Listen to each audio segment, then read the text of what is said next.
سے پہلے محترم ڈاکٹر مولانا مدثر شیخ صاحب نے گروپ میں جو حدیث کا ترجمہ پوچھا ہے، اس میں کافی ساری بحث گروپ میں ہو چکی ہے، اور امام بخاری نے اس روایت کا ذکر کیا ہے دوسرے طریق سے بھی۔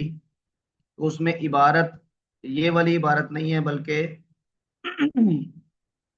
یہاں پہ ان ربکم لیس علی ما یخفی علیکم ثلاثا، یہ والے الفاظ نہیں ہیں۔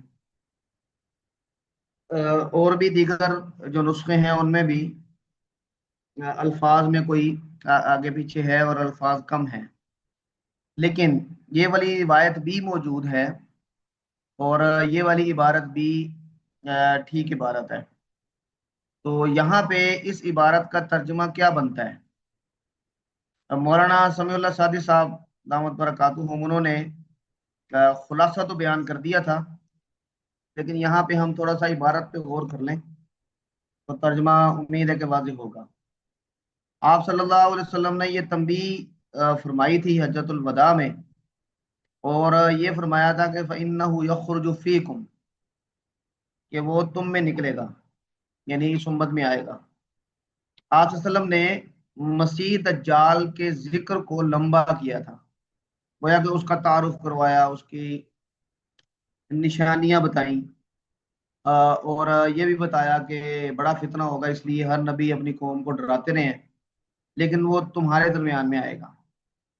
اور اس کے بارے میں یہ بھی بتایا کہ وہ اپنے آپ کو خدا کہے گا، اور خدا ہونے پر جو دلیل پیش کرے گا وہ اس کے اندر جو حیرت انگیز محیر العقول صفات ہوں گی، جو وہ کام کرے گا، وہ ان کاموں کی بنیاد پہ اپنے آپ کو خدا کہلوانے کی کوشش کرے گا۔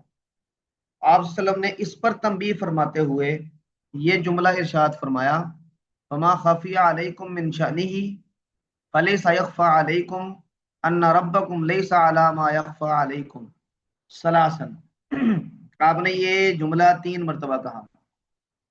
اب اس میں یہ جو پہلا جملہ ہے فما خفی علیکم من شأنہ، یہاں پر یہ شأنہ کی ضمیر آپ میں سے کوئی بتائیں کہ یہ کس کی طرف لوٹ رہی ہے؟ ظاہر تو دجال کی طرف۔ دجال کی طرف۔ جی، دجال کی طرف لوٹ رہی ہے۔ تو اب اس کا مطلب یہ ہوگا کہ تم پر اس کی، یعنی آپ نے ذکر اس کا لمبا کیا، صفات وغیرہ بتائی اس کی، اس کے باوجود تم پر جو اس کی شان یا اس کی جو حالت ہے، اس کی جو صفات ہیں وہ مخفی ہیں، تو ان مخفی صفات پر اللہ کو قیاس نہیں کرنا۔ آگے اللہ آپ صلی اللہ علیہ وسلم نے یہ جملہ ارشاد فرمایا ہے، اس کا یہ معنی بنتا ہے فلیسا یخفا علیکم، تو تم پر یہ بات مخفی نہیں ہے، یا مخفی نہیں ہونی چاہیے، ان ربکم، کہ تمہارا رب، لیسا علی ما یخفا علیکم، یہ ان صفات کی یعنی کہ موافق نہیں ہے جو تم پر مخفی ہیں۔ تو وہ مخفی کون سی تھیں؟ یہ جو پیچھے دجال کی صفات تھیں، یہ اسی کی طرف اشارہ ہے کہ جو دجال کی صفات تم پر مخفی ہیں، اللہ تبارک و تعالی ان صفات کی طرح کا نہیں ہے۔ اور پھر آپ صلی اللہ علیہ وسلم نے ان صفات میں سے ایک اور کا ذکر کیا، ان ربکم لیس بآور، کہ تمہارا یہ دجال جب آئے گا تو یہ کانا ہوگا، تو تمہارا رب کانا نہیں ہے۔ اب اس کا مطلب یہ ہے کہ لیسا علی ما یخفا علیکم، یہاں پر ما یخفا علیکم یہ وہی ہے کہ جو ما خفی علیکم میں مراد ہے۔ تو ترجمہ یہ بنے گا کہ جو کچھ تم پر اس کی حالت، شان، جو اس کا یعنی صفات ہے ان میں سے مخفی ہے، تو نہیں تم پر یہ مخفی ہونا چاہیے کہ تمہارا رب یہ ان مخفی صفات کے مطابق نہیں ہے جو دجال کے حوالے سے تم پر مخفی ہیں، یعنی اس کی جو صفات تمہیں پتہ نہیں ہے، اللہ کو تم نے ان پر قیاس نہیں کرنا۔ اللہ کی پہچان تو علی وجہ الاتم، یعنی آپ صلی اللہ علیہ وسلم نے اتنے عرصے میں کروا دی، تو تم نے جو دجال کی مخفی صفات ہیں ان پر اللہ کو قیاس نہیں کرنا، اللہ کو اس کے مطابق نہیں سمجھنا۔ اور پھر آگے ان صفات میں سے ایک صفت یہ ہے کہ وہ کانا ہوگا اور اس کی ایک آنکھ جو ہے وہ ابری ہوئی ہوگی۔ ہاں جی ڈاکٹر صاحب، ابھی اشکال باقی ہے یا آگے بڑھیں؟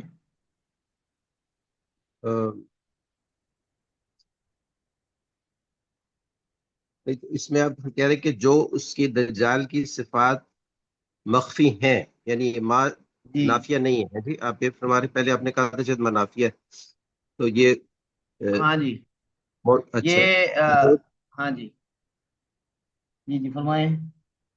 تو یہ جو اس پہ صفات مخفی ہیں، یعنی تمہیں نہیں پتا جن کے بارے میں؟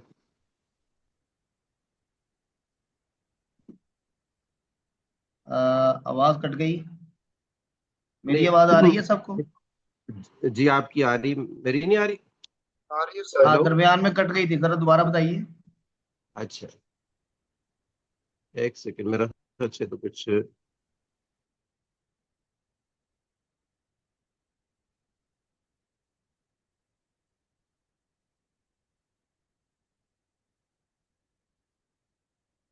ہاں جی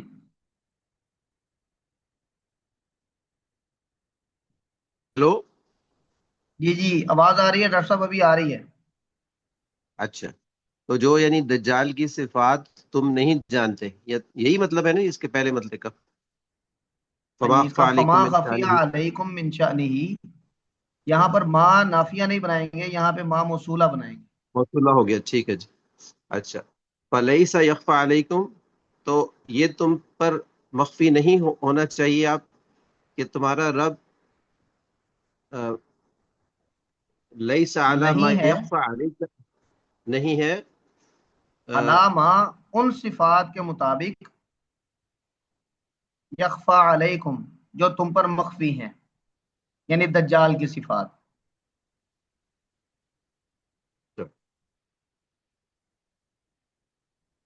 ہاں چلیں جی اس پہ ڈاکٹر صاحب آواز آپ، جی جی اب آ رہی ہے آواز؟ ہاں جی اب آواز آ رہی ہے۔ اچھا، تو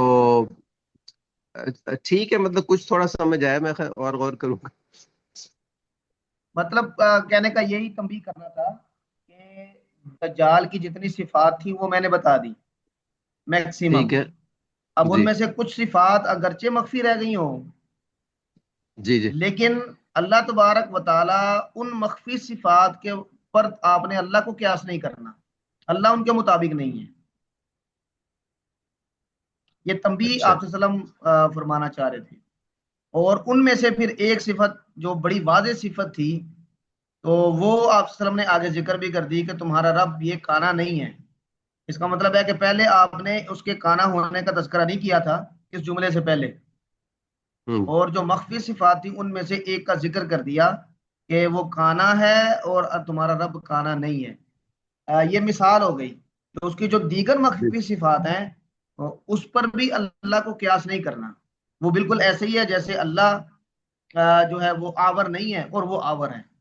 جیسے آپ اس کے آور ہونے پر اللہ کو قیاس نہیں کر رہے، تو اگر کوئی اور بھی ایسی صفت آ جائے جو بڑی حیرت انگیز ہو تو اللہ کو اس پر قیاس نہیں کرنا۔ ہاں جی مطلب ڈاکٹر صاحب، اس کی وجہ سے اس کو یعنی خدا نہیں سمجھنا، خدا نہیں سمجھنا، ٹھیک ہے بالکل۔ ٹھیک ہے جی، اچھا جزاک جی، اللہ۔ اللہ تعالیٰ آپ کو خوش رکھے، جزاکم اللہ خیرا۔ ہم نے کہاں تک پڑھا تھا؟ میرے یعنی خیال کے مطابق ہم نے یہ والی حدیث پڑھنی تھی 44:6۔ مولانا زبیر صاحب، جی استادی 44:3 تک ہم نے پڑھ لیا تھا، اور 44:4 سے آنورڈس پڑھنا ہے ہم نے، اور بس ایک اوپر والی بات میں ایک چھوٹی سی میری عرض تھی۔ جی جی فرمائیں۔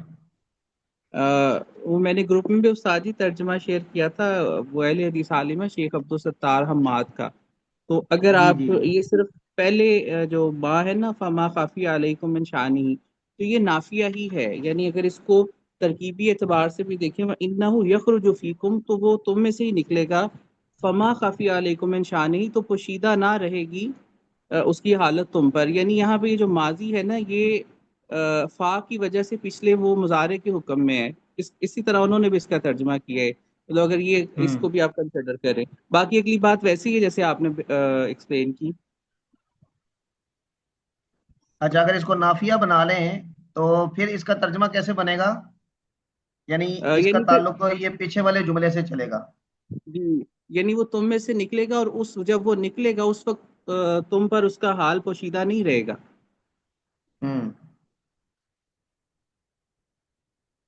تو اس پہ آگے والے جملے کو ہم اس کے ساتھ کیسے جوڑیں گے پھر؟ پھر ایک اور تنبیہ ہے نا، یعنی یہ پہلی تنبیہ اول تھی، اب دوسری ہوں تنبیہ ہے، تو یہ بھی تم پر مخفی نہ رہے کہ تمہارا رب ویسا نہیں ہے جیسا تم پر مخفی کیا گیا ہے. 3 دفعہ بتایا، پھر اسی کی آگے ایکسپلینیشن کی کہ تم پر کیا مخفی ہے.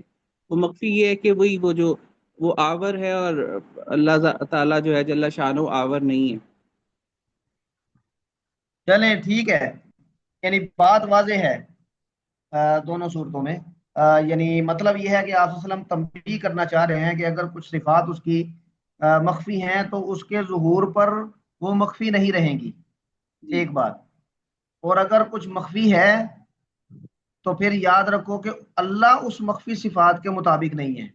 آپ نے اللہ کو ان مخفی صفات پر قیاس نہیں کرنا کہ اللہ کے بھی یہی صفات ہیں جو اس کی مخفی تھی، اور ان میں سے ایک ہے کہ وہ آور ہے. جی. اچھا جی، چلیں پھر بسم اللہ کریں، اگلی روایت پڑھتے ہیں. بسم اللہ الرحمن الرحیم. وبالسند المتصل منا الى الامام محمد بن اسماعیل البخاری الجعفی رحم اللہ تعالی قال حدثنا عمرو بن خالد قال حدثنا زهير قال حدثنا ابو اسحاق قال حدثني زيد بن ارقم ان النبي صلى الله عليه وسلم غزا 19 غزوة وانه حج بعد ما هاجر حجة واحدة لم يحج بعدها حجة الوداع. قال ابو اسحاق وبمكة اخرى. وبي قال حدثنا حفص بن عمر قال حدثنا شعبة عن علي بن مدرك عن ابي زرعة بن عمرو بن جرير عن جرير أن النبي صلى الله عليه وسلم قال في حجة الوداع لجرير استنصت الناس فقال لا ترجعوا بعد كفارا يضرب بعضكم رقاب بعض. جی، وبه اگلی روایت بھی. جی. وبه قال حدثني محمد بن المثنى قال حدثنا عبد الوهاب قال حدثنا أيوب عن محمد عن ابن أبي بكرة عن أبي بكرة رضي الله عنه أن النبي صلى الله عليه وسلم قال الزمان قد استدار كهيئة يوم خلق السماوات والأرض السنة 12 شهرا منها 4 حرم 3 متواليات ذو القعدة وذو الحجة والمحرم ورجب مضر الذي بين جمادى وشعبان أي شهر هذا قلنا الله ورسوله أعلم فسكت حتى ظننا أنه سيسميه بغير اسمه قال أليس ذو الحجة قلنا بلى قال فأي بلد هذا قلنا الله ورسوله أعلم فسكت حتى ظننا أنه سيسميه بغير اسمه قال أليس البلدة قلنا بلى قال فأي يوم هذا قلنا الله ورسوله أعلم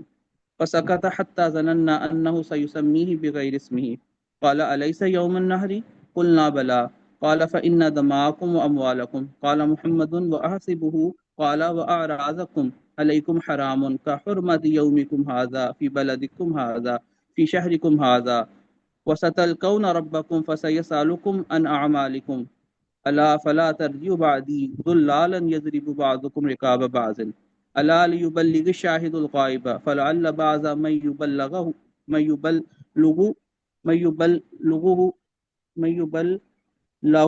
أن يكون أو آله من بعض من سمعه وكان محمد إذا ذكره يقول صدق محمد صلى الله عليه وسلم ثم قال ألا هل بلغت مرتين. ہاں جی، بسم اللہ الرحمن الرحیم. یہ روایت نبی کریم صلی اللہ علیہ وسلم کے غزوات کی تعداد کے بارے میں. اور آپ صلی اللہ علیہ وسلم کے حج کے بارے میں ہے. تو زید بن ارقم یہ بیان کرتے ہیں کہ نبی کریم صلی اللہ علیہ وسلم نے غزا 19 غزوتن، آپ صلی اللہ علیہ وسلم نے 9 غزوات، نہ 19 غزوات لڑے. تو عام طور پہ کیا معروف ہے جی، آپ صلی اللہ علیہ وسلم نے کتنے غزوات میں شرکت کی؟ 27 یا 27 یا 28 غزوات میں، بالکل ٹھیک ہے. تو یہاں پہ جو راوی ہیں، اگر ان کو عدد کے اندر کوئی یعنی شک ہو جائے تو اس کا امکان موجود ہے کہ گننے میں یا ان غزوات میں کہ جس میں آپ صلی اللہ علیہ وسلم نے شرکت کی لڑائی نہیں ہوئی، یا کوئی ایسا واقعہ پیش آیا تو لوگ ان کو شمار نہیں کرتے.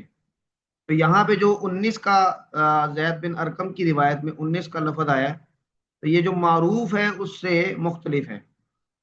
تو معروف وہی ہے 27 یا 28 میں.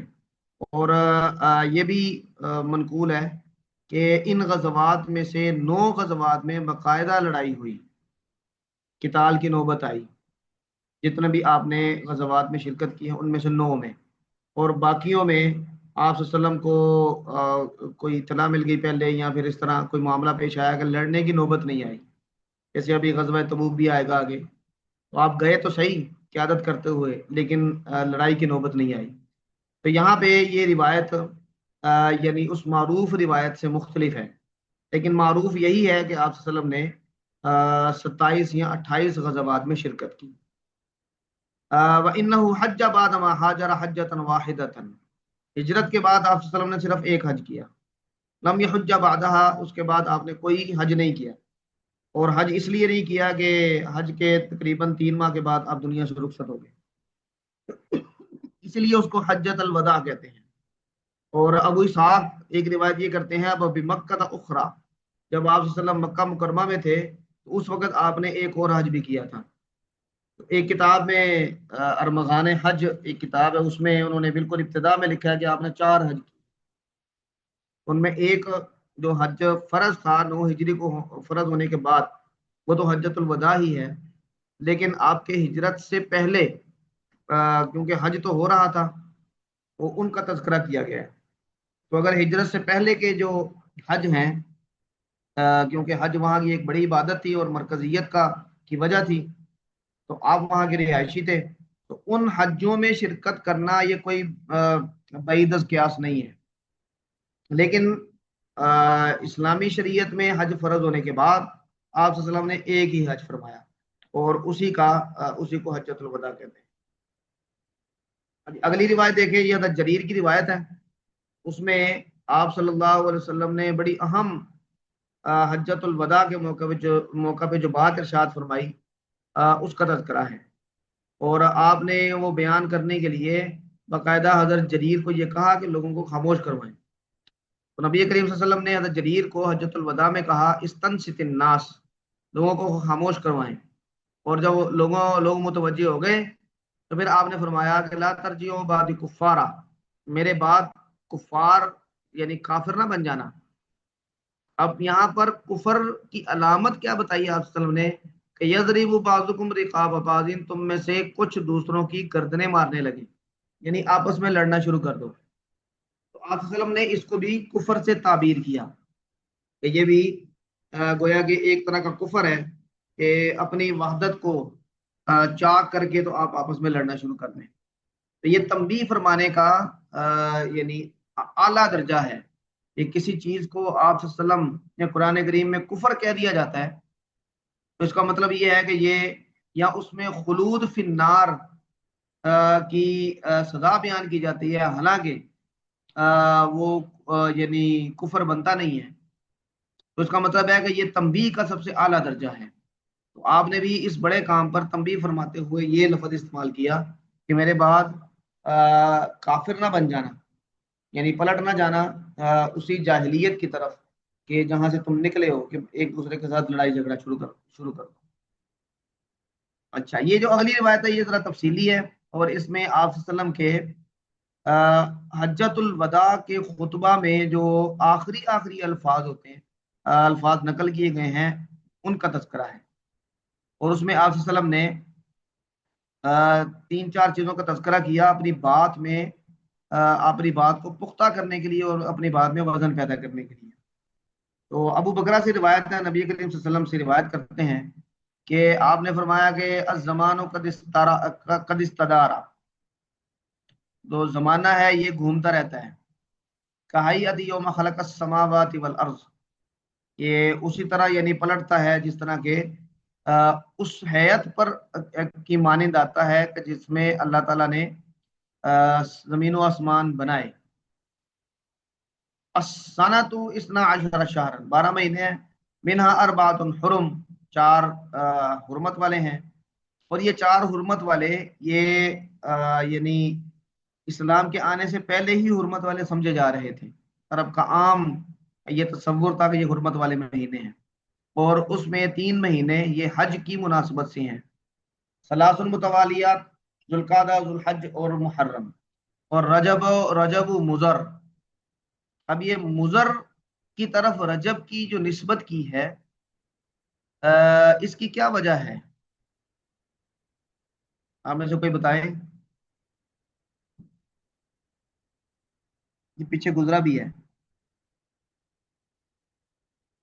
یہ سر وہ جو قبیلہ تھا جو اس کی طرف اشارہ ہے، جو ربیہ اور حج مضر، کے قافلوں کو لوٹتا تھا، جی جی تو انہوں نے پھر وہ ایک مہینے کو حرمت والا قرار دے دیا تھا تاکہ قافلے محفوظ رہیں، شاید اسی کی طرف اشارہ ہے۔ ہاں، رجب کا تو اگر یہ حرمت والا مہینہ ہے تو اس کو تو پورا عرب حرمت والا سمجھتا تھا، تو خصوصاً مضر کی طرف آپ نے اس کی نسبت کیوں کی؟ یہ پیچھے گزرا ہے، یہ مضر کے لوگ، ان کا تو پیشہ تھا لڑائی بڑائی، لوٹ مار کرنا۔ رجب ایسا مہینہ تھا کہ مضر قبیلے والے لوگ جن کا کاروبار یہ تھا، وہ بھی اس مہینے میں اپنے کوئی ایسا نیزہ نہیں چھوڑتے تھے کہ جس کا پھل نہ اتار دیتے ہوں، کوئی ایسا تیر نہیں چھوڑتے تھے کہ جس کی آگے نوک نہ اتار کے تو دور رکھ دیتے ہوں، اور ان کا خیال یہ تھا کہ اس مہینے میں اسلحے سے دور رہنا ہے۔ اسلحے سے دور رہنے کا مطلب کیا تھا کہ بھئی اس مہینے میں ہم نے حرمت والا ہونے کی وجہ سے اسلحہ استعمال نہیں کرنا۔ تو 3 مہینے یعنی ذوالقعدہ، ذوالحج اور محرم، یہ تو حج کی وجہ سے سمجھ میں آتے ہیں۔ تو رجب کی نسبت آپ صلی اللہ علیہ وسلم نے کی ہے مضر کی طرف، یعنی مضر قبیلے کے لوگ بھی۔ اب یہاں پر رجب کا تعلق حج کے ساتھ کیا ہے؟ کیوں جی، رجب کا کوئی حج کے ساتھ تعلق نظر آتا ہے؟ یہ صحیح عمرے کے لیے یہ مہینہ مشہور تھا، حج کے لیے تو نہیں رجب۔ ہاں، حج کے ساتھ اس کا تعلق نظر نہیں آتا، لیکن یعنی اگر تو حج کے ارد گرد حرمت والے مہینوں کو گھمانا ہے تو پھر تو 3 مہینے بڑے تھے یعنی حرمت والے، تو رجب کا کیا بنتا ہے؟ تو رجب کو مضر کی طرف اس لیے نسبت کی گئی کہ چاہے وہ عمرے کے لیے یا کسی بھی مقصد کے لیے، وہ اپنا روزگار چھوڑ کے تو بہت سختی کے ساتھ یہاں پر اپنے اسلحے سے دور رہنے اور لڑائی نہ کرنے، لوٹ مار نہ کرنے پر یہ پابند رہتے تھے۔ اور کیونکہ یہ لوٹ مار کرنے والے لوگ تھے تو سارا عرب ان کے علاقے سے ڈرتا بھی تھا، جیسے وہ وفد عبد القیس نے آگے کہا تھا۔ تو ان سے جس مہینے میں امن مل جائے، وہ مہینہ بھی پھر پورے عرب میں اسی مناسبت سے مشہور ہوا کہ یہ رجب تو ایسا مہینہ ہے کہ مضر بھی اس میں کوئی گڑبڑ نہیں کرتے۔ تو یہ اس ماحول میں کیونکہ مضر کے شر سے یعنی محفوظ رہنے کا مہینہ تھا، تو اس لیے یہ مشہور بھی رجب و مضر کے نام سے ہی ہوا۔ یہ اس کا بیک گراؤنڈ ہے۔ تو رجب و مضر الذی بین جمادہ و شعبان، جمادہ اور شعبان کے درمیان جو رجب کا مہینہ آتا ہے، یہ بھی حرمت والے مہینوں میں ہے۔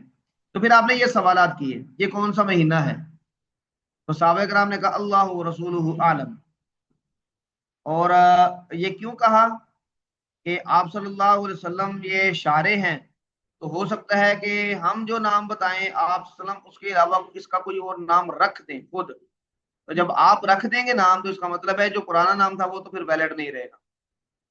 فسکت، آپ وسلم خاموش ہوئے، حتیٰ ظننا، حتیٰ کہ ہم گمان کرنے لگے، انہ سیسمیہ بغیر اسمہ، کہ آپ اس مہینے کو پکاریں گے اس کے نام کے علاوہ کسی اور نام سے۔ تو پھر آپ نے خود ہی پوچھا الیس ذو الحجہ، قلنا بلا، قال فأی بلد ھذا، یہ شہر کون سا ہے؟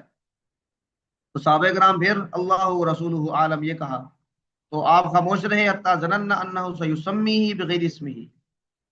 آپ نے پھر کہا الیس البلدہ، اب یہاں پر بلدہ سے مراد کہ یہ حرمت والا شہر ہے، اس میں حرم ہے، تو اس حرم کی وجہ سے اس مکہ کی حرمت یہ پورے عرب میں معروف تھی۔ قلنا بلا، تو آپ نے فرمایا فأی یوم ھذا، یہ دن کون سا ہے؟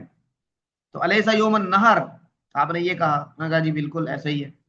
اب آپ نے یہ 3 سوالات پوچھ کے اٹینٹیو کیا لوگوں کو، اور پھر یہ فرمایا فإن دماءکم واموالکم، قال محمد، یہ ان محمد ان ابی بکرہ تھا، ابو بکرہ سے روایت کرنے والے، ان ابن ابی بکرہ، ابو بکرہ کے بیٹے سے روایت کرنے والے جو اوپر سند میں محمد ہیں، وہ کہتے ہیں وَأَحْسِبُهُ، اور میرا گمان یہ ہے، آپ نے یہ بھی کہا اعراضکم، تمہاری عزتیں، علیکم حرام، تم پر بالکل حرام ہے، کحرمت یومکم ھذا، تمہارے اس دن کی حرمت کی طرح، فی بلدکم ھذا، اس حرمت والے شہر میں یعنی جو حرمت ہے اس کی طرح، وفی شہرکم ھذا، تمہارے اس مہینے کی حرمت کی طرح، وستلقون ربکم، اور تم اپنے رب سے ملو گے اور وہ تم سے سوال پوچھے گا تمہارے اعمال کے بارے میں۔ اور پھر آپ نے فرمایا کہ اللہ خبردار، میرے بعد زلال نہ بن جانا، وہاں پر کفار کا لفظ تھا، یہاں پر زلال یعنی گمراہ نہ ہو جانا، اور گمراہی کی صورت کیا ہوگی کہ تم میں سے بعض لوگ دوسروں کی گردنیں مارنے لگو۔ پھر آپ نے تصدیق چاہی، الا لیبلغ الشاہد الغائب، خبردار جو موجود ہیں وہ غیر موجود لوگوں تک یہ پیغام پہنچا دیں۔ فلعل بعض من یبلغوہ یا یبلغوہ، بعض وہ آدمی کہ جس کو بات پہنچائی گئی ہو، ان یکونا، ہو سکتا ہے کہ وہ ہو، اوعا لہو من بعضی، زیادہ، اوعا، وعا یہ بوری کو کہتے ہیں، بوری تھیلا، تو تھیلا کیونکہ چیزوں کو محفوظ رکھتا ہے، تو اوعا کا مطلب ہوگا کہ وہ زیادہ محفوظ رکھنے والا ہو، من بعد من سمعہ، بعد ان لوگوں سے کہ جنہوں نے اس کو براہ راست سنا ہے۔ تو اس کا مطلب یہ ہے کہ آپ یہ بات آگے بڑھاتے رہیں، تو ایسے افراد میسر آ جائیں گے جو ان کو محفوظ رکھیں گے۔ محفوظ رکھنے کی کئی شکلیں ہیں، یعنی وہ ان کا حافظہ مضبوط ہوگا، وہ اس کو کیئرفلی اپنے پاس سٹور کر لیں گے، اور ان پر عمل کرنے میں وہ زیادہ یعنی پابندی کا مظاہرہ کریں گے۔ تو کسی بھی چیز پر عمل کر لینا یہ اس کے محفوظ رکھنے کی ایک بڑی بہترین شکل ہے۔ آپ نے یہ فرمایا، اور محمد یہ بھی ذکر کرتے تھے کہ صدق محمد، محمد صلی اللہ علیہ وسلم نے سچ فرمایا۔ ثم قال، پھر آپ نے فرمایا الا هل بلغت، کیا میں نے پیغام پہنچا دیا؟ مرتین، آپ نے 2 مرتبہ کہا، اور کچھ روایات میں ہے کہ آپ نے 3 مرتبہ کہا، اور پھر اللہ تبارک و تعالیٰ کو گواہ بھی بنایا کہ اللہ گواہ رہنا کہ جو آپ نے پیغام دیا وہ میں نے ہو بہو ان تک پہنچا دیا۔ اور پھر آپ نے یہ والا جملہ لیبلغ الشاہد الغائب، یہ اس کے آخر میں کہا کہ جو موجود ہیں وہ غیر موجود لوگوں تک یہ پیغام پہنچا دیں، باقی کے لوگوں تک پہنچانا اب آپ کی ذمہ داری۔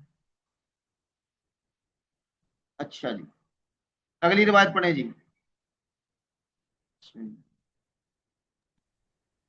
وبه قال حدثنا محمد بن يوسف قال حدثنا سفيان الثوري عن قيس بن مسلم عن طارق بن شهاب أن أناسا من اليهود قالوا لو نزلت هذه الآية فينا لاتخذنا ذلك اليوم عيدا، فقال عمر أية آية؟ فقالوا اليوم أكملت لكم دينكم وأتممت عليكم نعمتي ورضيت لكم الإسلام دينا، فقال عمر إني لأعلم أي مكان أنزلت ورسول الله صلى الله عليه وسلم واقف بعرفة۔ ہاں جی، یہ یہودیوں نے اس بات کا اظہار کیا تھا کہ اگر یہ والی آیت یعنی تکمیل دین والی آیت یہ ہمارے ہاں نازل ہوتی تو یہ اتنی بڑی خوشی کی بات ہے کہ ہم اس دن کو عید کا دن شمار کرتے. حضرت عمر نے جب یہ سنا تو انہوں نے پوچھا کہ کون سی آیت ہے؟ انہوں نے کہا یہ والی. تو حضرت عمر نے فرمایا انی لعالم ای مکان انزلت، میں وہ جگہ جانتا ہوں بڑے اچھے طریقے سے کہ جہاں پر یہ نازل ہوئی. انزلت و رسول اللہ صلی اللہ علیہ وسلم واقف بعرفہ، یہ عرفہ کا دن، عرفہ کے یعنی آپ صلی اللہ علیہ وسلم پر نازل ہوئی اور وہ ہماری عید کا دن تھا. تو اس کا مطلب یہ ہے کہ ہم تو جس دن یہ نازل ہوئی اس دن عید ہی منا رہے تھے. انہوں نے جس چیز کا اظہار کیا وہ ہم مسلمانوں کے ہاں پہلے سے موجود. ہاں جی، یہ اگلی روایت حضرت عائشہ رضی اللہ تعالیٰ عنہ سے وہی روایت ہے جس میں آپ صلی اللہ علیہ وسلم نے حج اور عمرہ کا احرام باندھا تھا. یہ پہلے بھی گزر چکی ہے، ہم اس کی عبارت پڑھیں گے. اور چلیں یہ دو روایت پڑھیں جی مولانا زبیر صاحب. وبه قال حدثنا عبد الله بن مسلمة عن مالك عن أبي الأسود محمد بن عبد الرحمن بن نوفل عن عروة عن عائشة رضي الله عنها قالت خرجنا مع رسول الله صلى الله عليه وسلم فمنا من أهل بأمرة ومنا من أهل بحجة ومنا من أهل بحج وأمرة وأهل رسول الله صلى الله عليه وسلم بالحج فأما من أهل بالحج أو جمع الحج والعمرة فلم يحلوا حتى يوم النهر. حدثنا عبد الله ابن یوسف قال اخبرنا مالک وقال مع رسول اللہ صلی اللہ علیہ وسلم فی حجۃ الوداع. وبی قال حدثنا اسماعیل قال حدثنا مالک مثلا.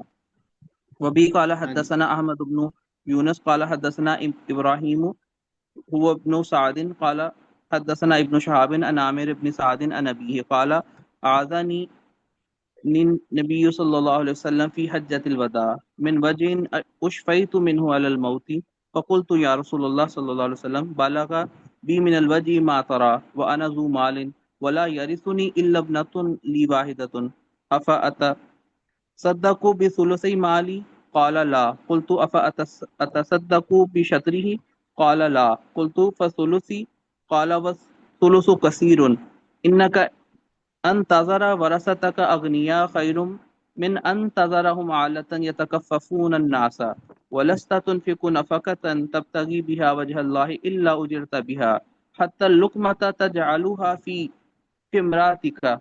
قلت يا رسول الله أخلف بعد أصحابي قال إنك لن تخلف فتعمل عملا تبتغي به وجه الله إلا ازددت به درجة ورفعة ولعلك تخلف حتى ينتفي بك أقوام ويضر بك آخرون. اللهم أمضي لأصحابي هجرتهم ولا تردهم على أعقابهم.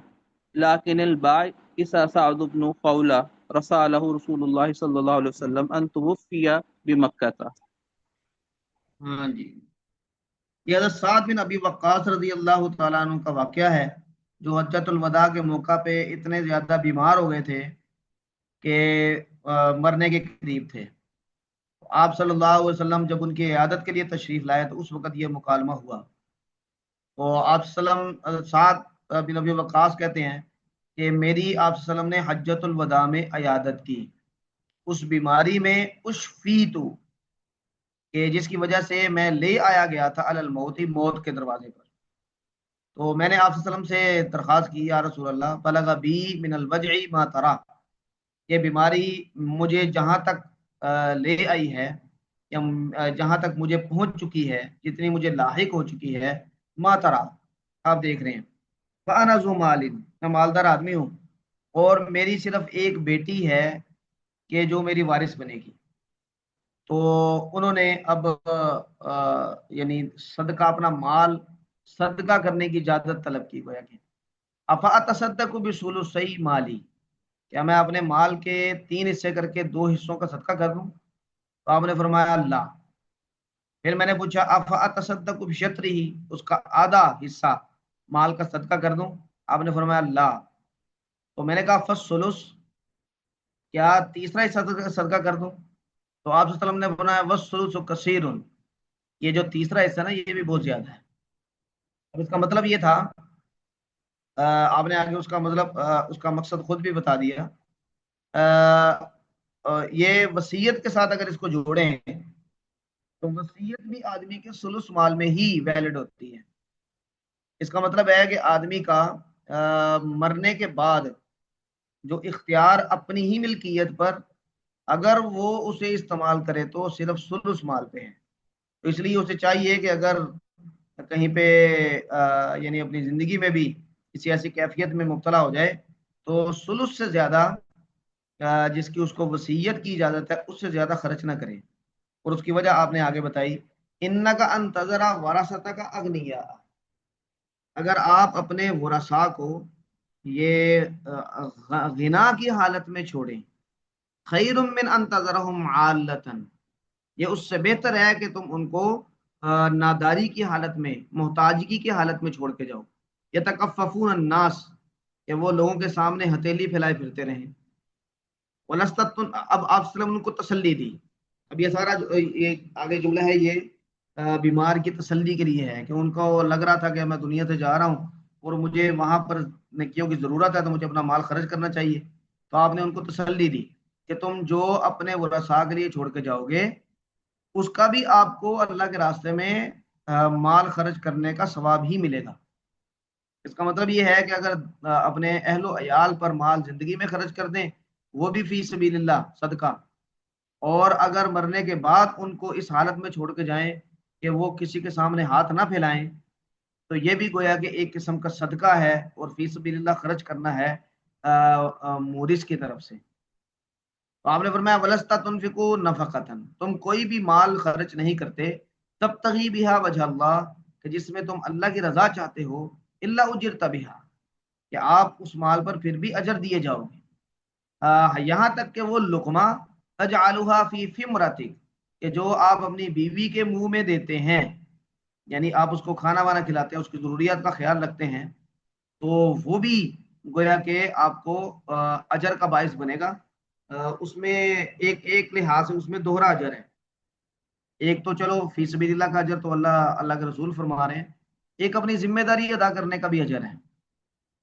یہ ذمہ داری کا مطلب ہے کہ جو اس پر فرض تھا وہ اس نے پورا کیا، تو اس کو ادا کرنے کا اور اہتمام کے ساتھ ادا کرنے کا اجر یہ الگ سے ملے گا.